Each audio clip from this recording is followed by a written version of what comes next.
Oi, pessoal, tudo bem? Eu estou aqui com o Matheus Kozak, que é da Evolve Capital, e o Cássio Bariani, que é o CEO da Smart Brain. A gente está aqui conversando uma conversa sobre assessoria de investimentos nesse momento de crise. Matheus, para começar, eu queria saber o seguinte, como que você está vendo essa crise agora? Porque, como falam aí, foram dois cisnes negros, né?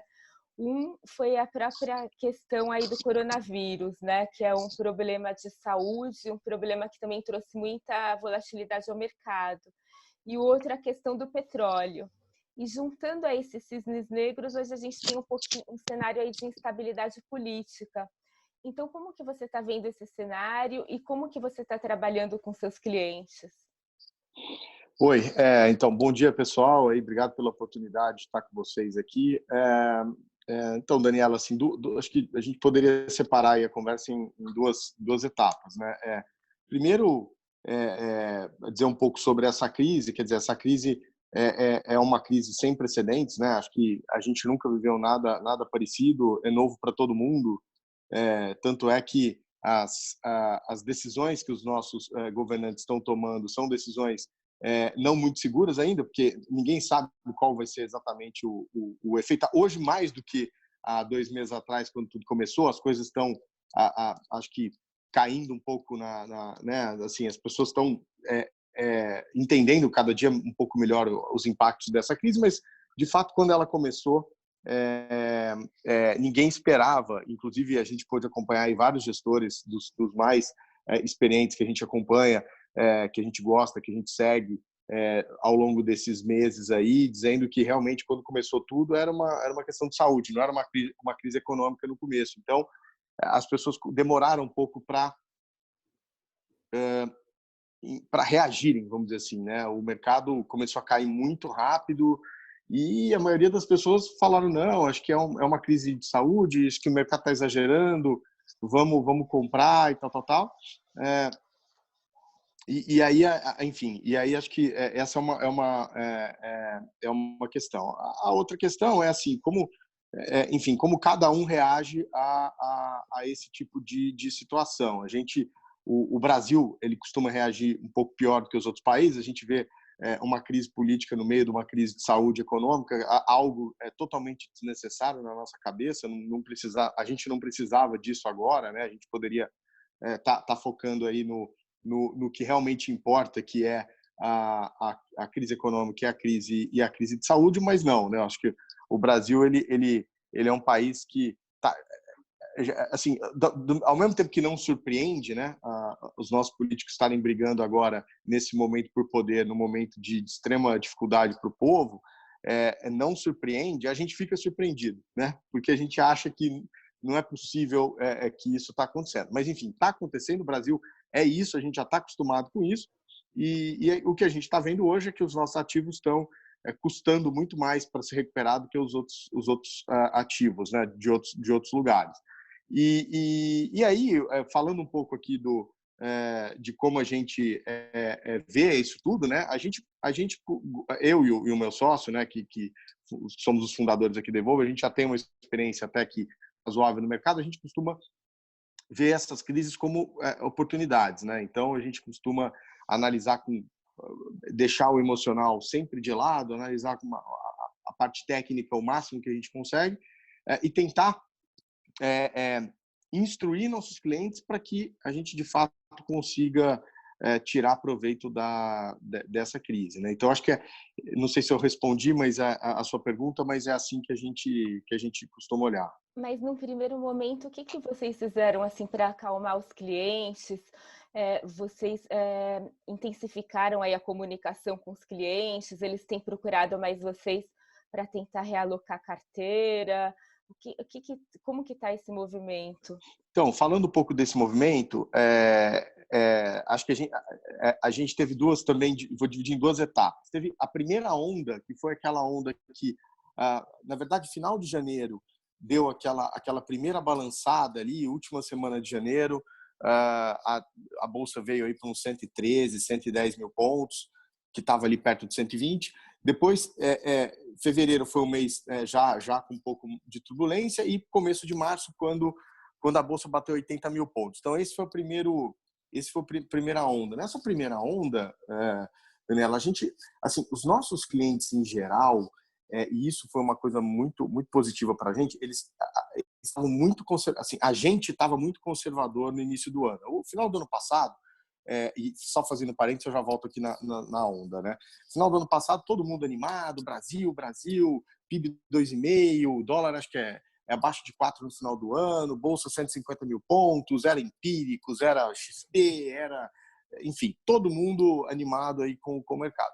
E a gente, como a gente tem cabelo branco, e isso acho que nessa hora é importante, né? A gente está aí, eu e o Sérgio, há mais de 20 anos aí de experiência, ou em torno de 20 anos de experiência, a gente já viu outras crises, né? E outras euforias também, né?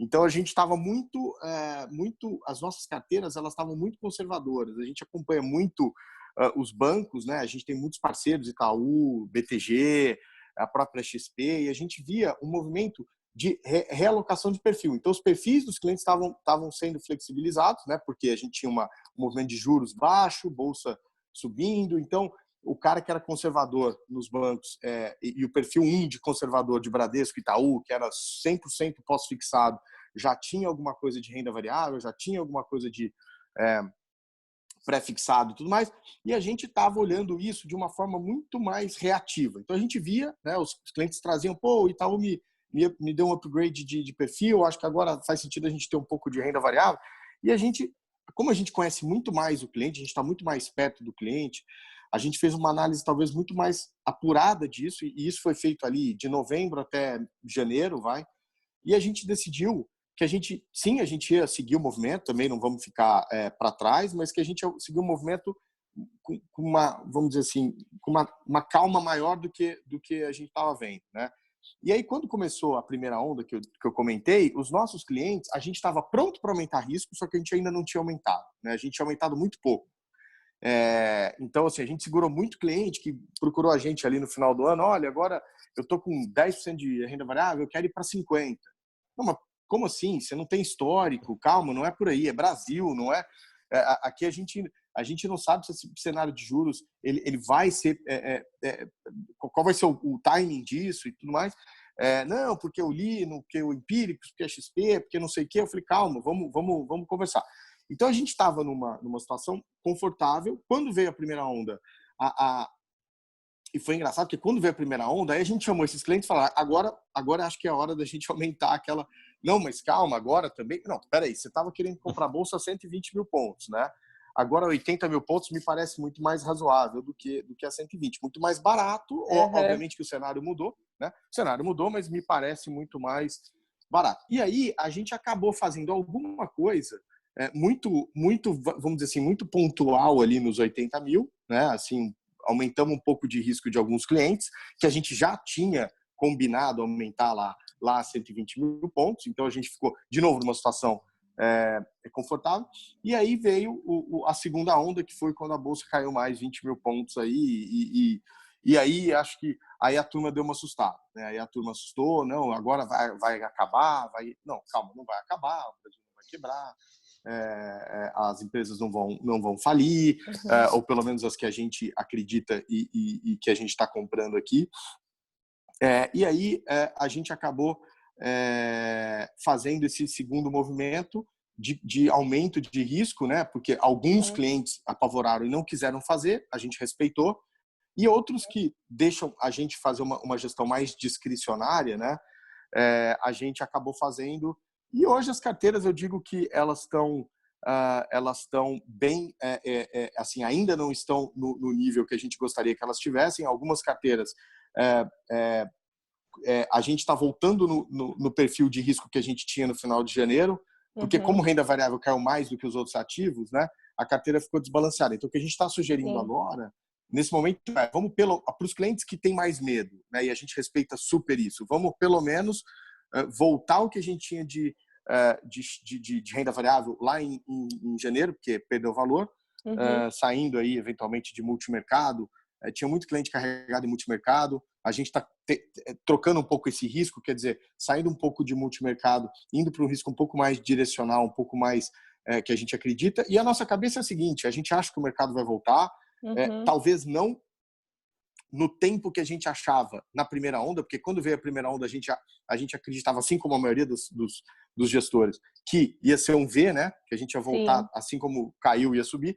A gente perdeu esse otimismo, a gente acha que não é assim, mas que para quem gosta de ação e quer montar uma carteira, e hoje, a gente olhando esse cenário para frente de juros, faz todo sentido, né? Mais sentido ainda do que fazia no final do ano a renda variável. A gente acha que é uma boa hora para ir aumentando gradativamente, testando o limite dos clientes, testando o risco, mas a gente é sempre um pouco mais conservador do que os clientes, tá? Assim, na média. Então, isso se mostrou eficaz porque a gente acabou não sofrendo tanto nessa crise. E aí, só para concluir, o que a gente viu em março foram vários clientes procurando a gente, né? A gente teve um crescimento. Matheus, Peraí, sua imagem. Aí, beleza. Voltou? Entrou uma ligação.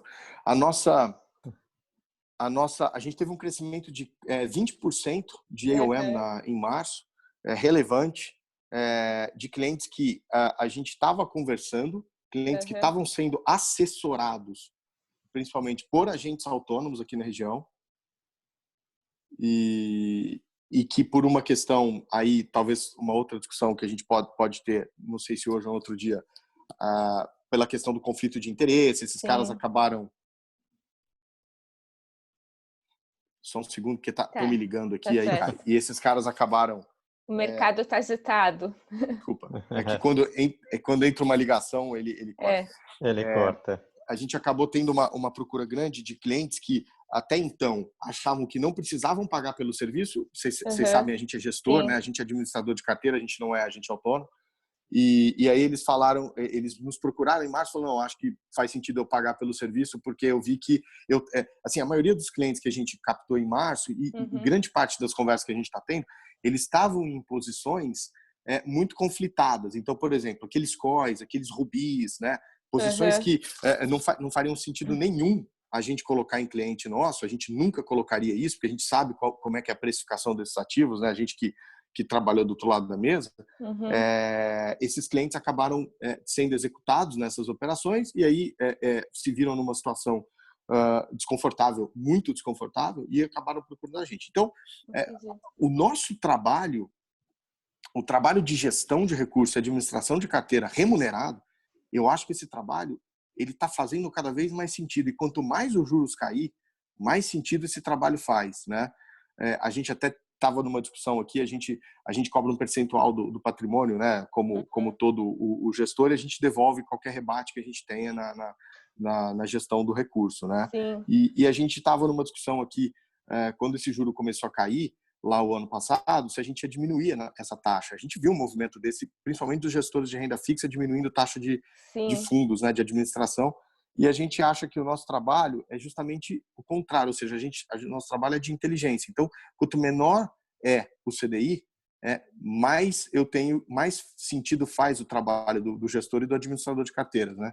Então, a gente não diminuiu, a gente acha que a gente está tendo mais trabalho agora do que antes, né? Porque o desafio está maior, a gente tem que encontrar ativos não óbvios para poder remunerar a carteira dos clientes. Então, assim, a gente tem visto um movimento grande de oportunidade. Acho que o brasileiro está devagar entendendo que faz sentido ele pagar pelo serviço, né? O brasileiro que nunca teve que pagar, né? Antes desse movimento todo da XP, só tinham bancos, né? Então os bancos nunca cobraram. Na verdade cobravam, mas as pessoas não sabiam quanto estavam pagando, né? Então veio a XP com o mesmo discurso de não cobro por assessoria e tudo mais, também cobrando sem a pessoa saber.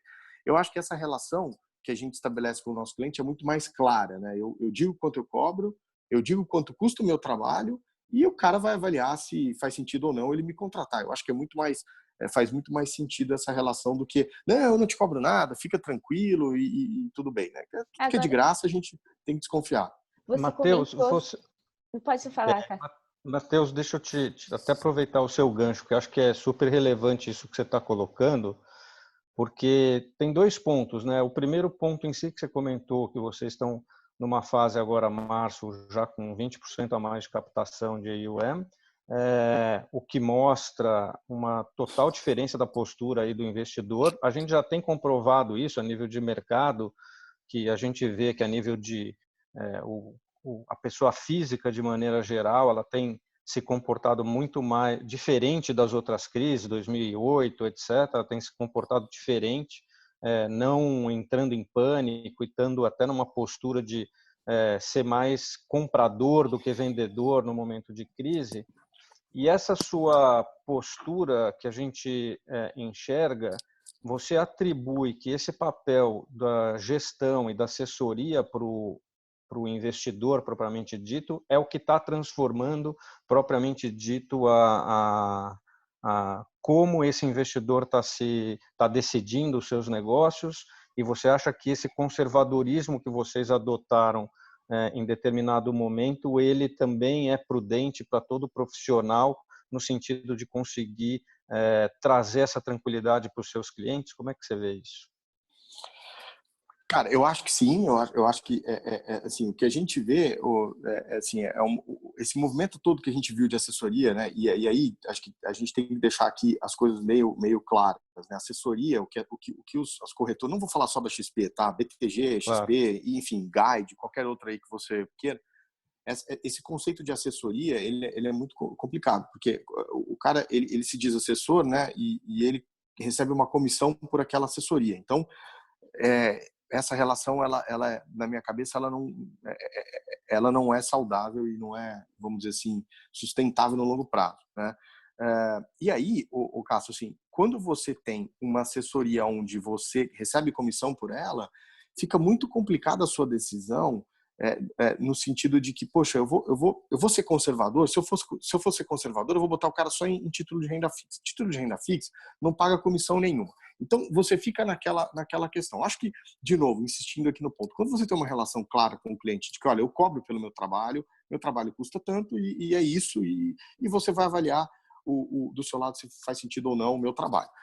Você sai desse conflito, eu fico muito mais confortável em colocar o cara em renda fixa, porque eu não sou remunerado por aquele ativo que eu comprei, eu sou remunerado pelo meu cliente, né? Então, acho que o fato da gente, ou desse modelo que a gente segue, né, que é o modelo de gestão, não ter conflito, nos deixa muito mais confortáveis em colocar os nossos clientes em situações mais confortáveis, né? Então, acho que respondendo a sua pergunta, deveríamos fazer assim, a gente faz, né? Agora, realmente, quando você tem, e aí eu não estou entrando em mérito de jeito nenhum de honestidade ou desonestidade, tá? Eu estou entrando no mérito de Sim, conflito. claro. Quando você tem um modelo que tem conflito, é difícil para o cara que está ali na outra ponta ele tomar essa decisão, até porque ele não é pago para isso, né? Se você pegar a regra, o que pode ou não fazer um agente autônomo, assessor de investimento, que eles chamam, né, o agente autônomo, Sim. você vai ver que ele não pode fazer muita coisa, por regra, né? Via de regra, ele não pode sugerir, ele não pode indicar, ele tem que dizer, olha, eu tenho isso aqui, você que escolhe. E a gente sabe que na prática não é assim que a banda toca. Então fica para esse agente, fica difícil a decisão ali. Primeiro que ele não deveria poder tomar decisão em nome do cliente. A nossa relação ela é completamente diferente. Tem clientes que nos dão discricionalidade, então eu como sou gestor e consultor na CVM, a gente tem aqui a Evolve, ela é tanto administradora de carteiras quanto consultora de valores imobiliários. Então eu tenho discricionalidade a alguns clientes. Outros a gente prefere não ter ou não tem, e aí a decisão é 4 mãos, mas a gente sempre, como não tem conflito, a gente sempre coloca na mesa, né, as opções. Olha, as opções são essas, a gente acha que essa aqui é a mais indicada para você, só que temos essas outras duas, e a gente deixa o cliente nos ajudar na decisão quando a gente não tem discricionalidade. Quando a gente tem, aí eu só aviso ele depois o que foi feito. Então, acho que quando você acaba com o conflito, você fica muito mais com o gestor, assessor, administrador de carteira, seja lá o quê, ele fica muito mais confortável em colocar o cliente numa situação mais confortável, certo? Acho que E você acha que além essa posição, você acha que outros serviços que você acaba prestando para o seu cliente, como o serviço de demonstrar claramente a posição da carteira dele, os investimentos, rendimentos, riscos, etc., eles ajudam o seu trabalho e ajudam a percepção e a decisão do cliente? Ou você acha que é mais a questão da gestão propriamente dita? Cássio, eu vou pedir desculpa, mas cortou a primeira parte. Tá. Quando você está falando no seu trabalho, existe essa questão toda que você colocou do não conflito, todos esses posicionamentos que você colocou, e existe um segundo lado que eu queria entender se, por exemplo, quando você presta serviços, dando mais informação da carteira do seu cliente, dos riscos, da rentabilidade, da comparação de produtos, etc., tal, se isso também ajuda o seu trabalho e a interpretação e visão do cliente sobre o investimento dele. Não, com certeza, não tenha dúvida, é fundamental, né? Enfim, e nesse lado a gente usa o sistema de vocês aí e é fundamental, assim. Acho que são duas coisas. Uma é o trabalho de inteligência. Agora, sem o brain, a gente não teria a nossa decisão estaria comprometida, né? Então, assim, eu tenho que ter um sistema que eu confie, que me dê todas as posições, que me dê o risco, que me dê clareza para eu poder tomar aqui do meu lado a decisão, não tenha dúvida. E a interpretação do seu cliente fica mais fácil quando você consegue prestar esse serviço dessa forma. Olha, eu vou te dizer, Cássio, assim, eu vou te chutar um número aqui, é óbvio que, mas assim, eu chutaria que 50% dos meus clientes olham o extrato consolidado e tudo mais, e 50 não. Mas para mim, eu acho que eu diria o seguinte: é muito mais importante para mim como gestor do que para o meu cliente. Então eu preciso da ferramenta para eu poder tomar minha decisão. Para fazer a E sua os clientes, gestão. é aquela história. O cara que me dá discricionariedade, assim, tem vários tipos de clientes. Né? O cara que me dá, ele não olha, ele quer uma vez por mês bater um papo comigo, como é que tá a carteira, eu mando para ele o extrato, eu dou a senha para ele do web, ele nunca entra, enfim. E aí ele fala, mas como é que tá indo? Tá indo assim, sabe? Não, tá bom, então toca aí e tal. E tem o cara ali mais chato, mais detalhista, o centavo não bateu com o extrato do banco, aquela história. Então, mas independente do cliente usar ou não, ver ou não o extrato, para mim é fundamental a gente ter acesso a essas informações. Agora, Matheus, nesse Pode período falar, Dani. agora, aumentou muito assim a procura assim por informações. Os investidores têm ligado mais para vocês, têm perguntado mais sobre os investimentos. Ou você percebeu esse movimento? Então, Daniela, assim, não, acho que não aumentou. Se aumentou foi irrelevante, porque de novo, o trabalho que a gente faz, ele é muito diferente de um agente autônomo, assim. A gente tem poucos e grandes clientes, a gente é um multifamily office. Então, os clientes que estão com a gente já estavam com a gente antes e confiam na gente e estão super satisfeitos com a gente. Até hoje a gente não teve nenhum cliente que foi embora. A gente está funcionando full desde 2017. A gente está com um AUM hoje de 470 milhões, fechamos aí em março. E a gente não teve nenhum cliente que saiu até hoje da Evolve por insatisfação ou por qualquer motivo, né? Tiveram clientes que compraram imóveis ou imobilizaram e tiraram o dinheiro, mas não para outra gestora. Então, os nossos clientes, não teve, a gente não viu um aumento aí de pedido de informação. O que a gente vê muito, a gente tem muitos amigos aqui na região, muitas pessoas próximas que são agentes autônomos, e esses caras, sim, a gente tem conversado muito e eles têm nos dito que os clientes estão bem preocupados, ligando toda hora, ligando lá na XP, no BTG, bypassando, indo atrás de informação, porque, de fato, o varejo, né, ele está muito, eu acho que muito mal coberto, vamos dizer assim. Acho que o varejão foi numa onda de bull market e de repente o mercado virou e esses caras estão ali sem saber. E a impressão que dá é que os assessores também estão sem saber, né? Então fica todo mundo perdido e os clientes ficam mais preocupados. Mas no nosso caso, como a gente tem poucos e grandes clientes, a gente não percebeu isso do nosso lado, mas percebi isso com alguns parceiros. E só para as pessoas entenderem, Matheus, vocês atuam mais em qual região e se vocês estão abertos a novos clientes, não estão? Como é que vocês estão fazendo o trabalho de vocês? Cássio, assim, a gente não tem, a gente está em Ribeirão Preto muito mais por uma questão de qualidade de vida, porque eu e meu sócio, a gente cresceu aqui, a gente cresceu junto, a gente fez escola junto, fomos para São Paulo. e em um determinado momento a gente resolveu voltar para Ribeirão e montar um negócio aqui. Muito mais por isso do que por atuar ou não. Agora, é inevitável, como a gente está aqui na região, a maioria dos nossos clientes estão na região. E aí são amigos de infância que hoje estão tomando a cadeira das famílias tomando as decisões, né? Então, a gente tem atuado nessa parte. Agora, a gente tem muitos clientes em São Paulo, amigos também, porque esse nosso negócio ele é um negócio de extrema confiança. Então, você pega um cliente, aí o cara gosta, aí ele fala para o outro. Você não pode falar para o outro, nunca, em nenhum momento, que o fulano é seu cliente. Isso é uma coisa que não existe nesse mundo de wealth management, né? Então, assim, a gente é sigilo total e absoluto. Os nossos clientes aqui são tratados com códigos. Ninguém sabe, lá fora eu não falo para ninguém quem é meu cliente. E eles é que fazem esse trabalho. Então, a gente não atua numa região, a gente atua vamos dizer assim, num hall de um network que a gente acabou fazendo ao longo do tempo, eu e o meu sócio, e é aí que a gente atua. Independente, eu tenho cliente, para você ter uma ideia, eu tenho cliente nos Estados Unidos, né? O cara mora lá, a família do cara está aqui, o cara contratou a gente para tocar o dinheiro da família e eu falo com ele, né? Ele é o meu interlocutor.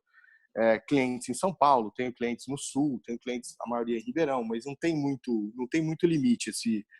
Hoje, ainda com essa tecnologia que a gente tem, não tem muito limite, né, para isso, não tem muita fronteira.